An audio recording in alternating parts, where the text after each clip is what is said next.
يا اسطى مالك يا اسطى؟ ايه اللي فيك؟ ايه اللي خاطف وشك كده مغير احوالك؟ ده انت بقت شبه مبابي بتاع مصر يا اسطى. مالك كده؟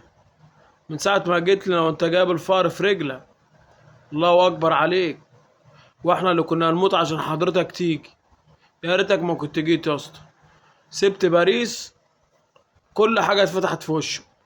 هياخدوا السباعية وتمانية وناس ياخدوا عشرية. وانت الله اكبر عليك. الخير لازق في رجلك وانت جاي. ما شفناش حتى كاس الملك.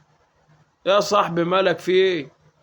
ولا عم فينيسيوس اللي بقى بيحنكش اكتر من حسين الشحات. مرزقين على وشنا اربعه ومش شايفينه قدامنا، والكاميرات جايباه وهو بيضحك. يا اخي خلي عندك شويه دم يا اخي. لا، واول ما الكاميرا جت عليه راح مغطي وشه. انت شايفني؟ يا اخي ارحمونا يا اخي، جبت لنا الفار يا اخي. ما كانش بلندور اللي خسرتها جابت لنا المرض معاك دي. يا عم فوق شويه، ده احنا داخلين على وجع قلب. ده احنا لو لعبنا برشلونه هتمرمطنا، هتمسكنا غسيل ومكوى. ده انا من امبارح مش عارف اود وشي فين منكم. جبتوا لنا المرض.